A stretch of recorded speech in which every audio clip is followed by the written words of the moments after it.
할렐루야. 오늘은 2021년 10월 9일 토요일입니다. 하나님 앞에 나아오신 모든 성도님들을 주님의 이름으로 환영하고 축복합니다. 계속하여 욥기를 묵상하는 가운데 있습니다. 오늘 말씀을 통하여서 하나님께서 나에게 하시는 말씀을 깨닫고 실천하는 하루가 되시길 간절히 소원합니다. 우리 다 함께 조용한 기도로 나아가겠습니다.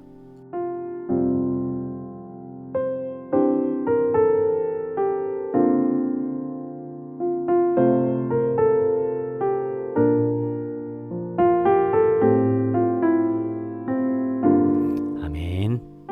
오늘 우리에게 주시는 말씀 욥기 5장 1절에서 16절 말씀을 다 함께 보시겠습니다. 너는 부르짖어 보라. 내게 응답할 자가 있겠느냐? 거룩한 자 중에 내가 누구에게로 향하겠느냐? 분노가 미련한 자를 죽이고 시기가 어리석은 자를 멸하느니라. 내가 미련한 자가 뿌리 내리는 것을 보고 그의 집을 당장에 져줘야 하노라. 그의 자식들은 구원에서 멀고 성문에서 억눌리나 구하는 자가 없으며 그가 추수한 것은 줄인 자가 먹되 덫에 걸린 것도 빼앗으며 올무가 그의 재산을 향하여 입을 벌리느니라.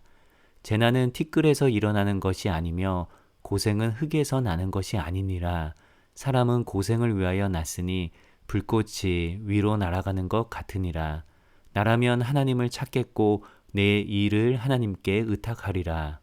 하나님은 헤아릴 수 없이 큰 일을 행하시며 기이한 일을 셀 수 없이 행하시나니 비를 땅에 내리시고 물을 밭에 보내시며 낮은 자를 높이 드시고 애곡하는 자를 일으키사 구원에 이르게 하시느니라.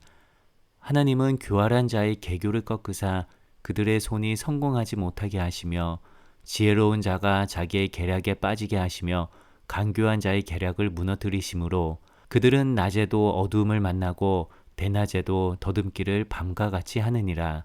하나님은 가난한 자를 강한 자의 칼과 그 입에서 또한 그들의 손에서 구출하여 주시나니 그러므로 가난한 자가 희망이 있고 악행이 스스로 입을 다무느니라. 이 말씀은 살아계신 하나님의 말씀입니다. 아멘.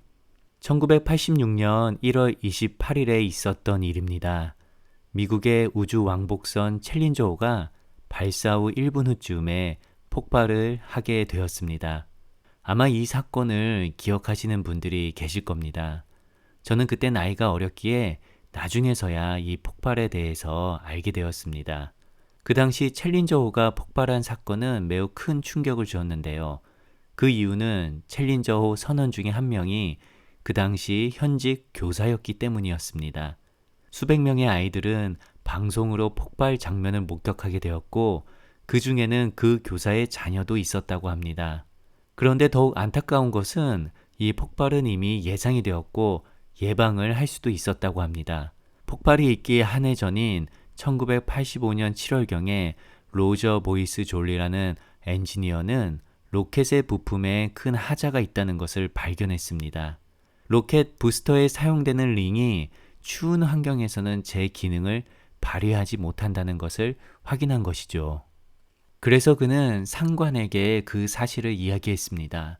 그런데 아쉽게도 경영진에서는 그의 의견을 방영하지 않았고 안전에 아무런 이상이 없다고 여기고 예정대로 부품을 납품하게 되었습니다. 피할 수 있었던 사고였음에도 불구하고 잘못된 판단으로 인하여 7명의 사상자가 나오게 된 안타까운 사건입니다. 우리는 때론 내가 다른 사람들보다 더 많은 것들을 알고 있다고 착각할 때가 있습니다. 그렇게 다른 사람들의 조언을 주의 깊게 듣지 않는 경향이 있는데요. 이는 매우 위험한 생각입니다. 성경은 지혜로운 조언을 수용하고 그것에 귀를 기울이는 것을 중요하게 여깁니다. 잠언 11장 14절 말씀을 읽어드리겠습니다. 지략이 없으면 백성이 망하여도 지략이 많으면 평안을 누리느니라. 여기서 지략을 NIV 버전에서는 guidance 또는 advisor로 번역이 되었고 RSV 버전에서는 카운셀러인 조언자로 번역이 되었습니다. 조언을 해주는 사람들이 많을 때 평안을 누리게 된다는 것이지요. 일반적으로 조언은 나이가 많으신 분께서 젊은 사람들에게 해주는 인식이 있는데요. 사실 조언은 나이에 상관없이 서로가 해줄 때 서로에게 발전이 있고 유익이 되는 것입니다. 교회 공동체에서도 마찬가지입니다. 나이와 직분에 상관없이 서로가 말씀에 근거하여 따뜻한 조언을 해줄 때 서로가 성숙해지고 서로가 성장해 나가는 아름다운 하나님 나라 공동체가 될 것이라 믿습니다. 우리가 계속해서 말씀을 듣고 묵상하고 있는 욥기에서는 엘리바스가 욥의 첫 번째 조언자로 등장을 하고 있습니다. 우리는 이 이야기의 결론을 어느 정도는 알고 있기에 욥의 친구들이 해주는 조언이 욥하고는 직접적인 연관이 없다는 것을 아마 대부분 알고 계실 겁니다. 그리고 아무리 옳은 말을 할지라도 때와 장소를 구분해서 해야 하는데 엘리바스는 안타깝게도 그러지를 못하였습니다. 극심한 고난과 고통을 당하고 있는 욥의 입장에서 본다면 엘리바스의 조언들은 욥의 마음을 더 힘들게 하거나 스스로를 자책하게 만들 수도 있었습니다. 오늘 본문에서도 엘리바스는 자신의 경험을 토대로 하여 욥을 설득하려고 합니다. 지난 4장에서는 환상 체험을 통하여 설득을 해보려고 했지만 실패를 하였고 오늘은 조금 더 강하게 조언을 해주는 것을 볼 수 있습니다. 2절과 3절 말씀을 보겠습니다. 분노가 미련한 자를 죽이고 시기가 어리석은 자를 멸하느니라. 내가 미련한 자가 뿌리 내리는 것을 보고 그의 집을 당장에 저주하였노라. 엘리바스의 이 표현들은 욥에게 직접적으로 하는 것은 아니지만 간접적으로 하는 표현들입니다. 분노하고 자신을 한탄하는 미련한 행위를 했을 경우 이런 사람들처럼 저주를 받아 불행해질 수 있다는 것이지요. 친구를 걱정하는 마음에 하는 말들이지만 욥의 입장에서는 매우 서운할 수 있는 표현들입니다. 그런데 저는 오늘 엘리바스의 조언들을 보며 다른 관점에서 말씀을 묵상하게 되었습니다. 그것은 바로 엘리바스의 조언들을 욥에게 적용한 것이 아니라 바로 나에게 적용을 하게 된 것입니다. 지금까지는 엘리바스의 조언들을 욥에게 적용을 할기에 옳은 말임에도 불구하고 욥과는 상관없는 조언들이 되었습니다. 그런데 오늘 말씀을 저에게 자신에게 적용해 보니 엘리바스의 조언들을 통하여서 하나님께서 나에게 주는 메시지들을 발견할 수 있게 되었습니다. 특히 오늘 본문 8절과 11절 말씀은 우리에게 큰 도전과 위로를 주는데요. 제가 읽어드리겠습니다. 나라면 하나님을 찾겠고 내 일을 하나님께 의탁하리라. 하나님은 헤아릴 수 없이 큰 일을 행하시며 기이한 일을 셀 수 없이 행하시나니 비를 땅에 내리시고 물을 밭에 보내시며 낮은 자를 높이 드시고 애국하는 자를 일으키사 구원에 이르게 하시느니라. 이 말씀을 통하여서 하나님께서는 우리의 고통과 고난을 외면하지 않으시고 낮은 자를 높이시고 구원으로 인도해 주시는 분임을 알게 됩니다. 고통과 고난의 시간에 더욱 하나님을 바라보아야 함을 엘리바스는 이야기하고 있는 것이지요. 우리는 힘든 일이 있을 때 어떻게 해결을 해야 할지 몰라 방황을 할 때가 있습니다. 어떤 분들은 모든 연락을 끊고 잠적을 하는 경우도 있습니다. 또 어떤 분들은 자신의 힘듦을 여기저기 주변 사람들에게 알리는 경우도 있습니다. 또 다른 경우에는 혼자 끙끙대고는 있지만 아무렇지 않은 것처럼 행동하는 분들도 있습니다. 마지막 한 가지 더 있다면 어떤 분들은 고난과 고통의 시간을 통하여 하나님 앞에서 자신을 돌아보는 시간을 가집니다. 그리고 우리를 구원해 주신 하나님을 의지하여 어려움들을 이겨낼 수 있음을 믿음으로 고백하며 살아가시는 분들입니다. 우리 성도님들은 고통과 고난의 사건을 경험할 때 어떻게 반응을 하시나요? 세상적인 방법으로 해결하려 하시나요? 아니면 하나님께 도움을 요청하시나요? 8절 말씀을 다시금 읽어드리겠습니다. 나라면 하나님을 찾겠고 내 일을 하나님께 의탁하리라. 우리는 누군가를 신뢰하게 된다면 어떤 일이든지 맡기게 됩니다.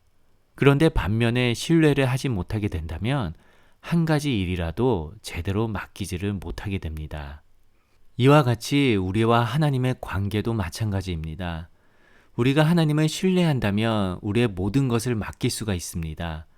우리의 아픔과 고난과 고통과 여러 가지 문제들을 하나님께 맡겨드리고 그분이 하실 일들을 기대하고 소망하게 됩니다. 그런데 우리가 하나님을 신뢰하지 못한다면 우리는 스스로 문제들을 해결하려고 합니다. 이 방법, 저 방법 다 사용해 보기는 하지만 결국 자신의 무능함을 한탄하게 되고 사람에게 실망하게 되고 심지어 하나님을 원망하게 됩니다. 저는 말씀을 묵상하면서 내가 하나님을 얼마만큼 신뢰하고 있는가를 계속해서 생각해 보게 되었습니다. 우리는 하나님을 믿고 신뢰한다고 하지만 정작 나의 생각과 의견을 믿고 나 자신을 신뢰할 때가 많습니다. 우리는 그리스도인으로서 하나님을 신뢰하는 법이 익숙해져야 합니다. 나의 생각으로는 절망적인 상황이지만 하나님이 함께 하시고 하나님께서 해결해 주신다는 사실을 잊지 말아야 합니다. 잠언 16장 9절 말씀을 읽어 드리겠습니다. 사람이 마음으로 자기 앞길을 계획하지만 그 발걸음을 인도하시는 분은 주님이시다. 사랑하는 우리 성도님들, 하나님을 신뢰하는 연습을 한 가지씩 해보시길 권면합니다. 처음에는 어렵습니다. 안 될 것만 같습니다. 하지만 작은 것부터 그분을 전적으로 믿고 맡겨보시기 바랍니다.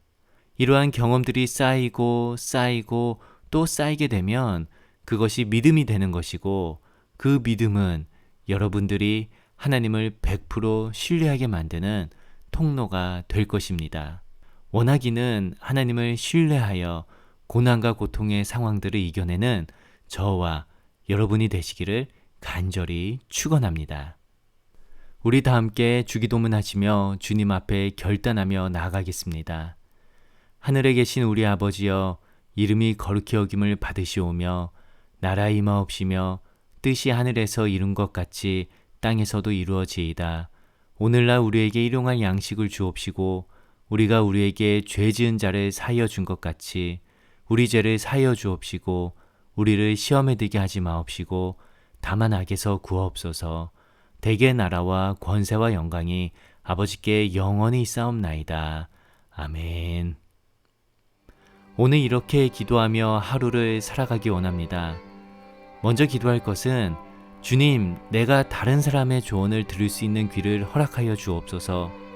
가장 작은 자의 목소리를 듣게 하시고 누구를 만나든지 그 가운데 하나님께서 나에게 주시는 메시지를 발견할 수 있게 해달라고 기도하시기 바랍니다. 두 번째로 기도할 것은 주님, 우리가 전적으로 하나님을 신뢰할 수 있게 인도하여 주시옵소서. 고통과 고난의 시간 가운데 세상을 의지하지 않게 하여 주시고 하나님만을 바라보고 하나님이 주시는 은혜를 경험할 수 있게 인도해 달라고 기도하시며 주님 앞에 나아가겠습니다.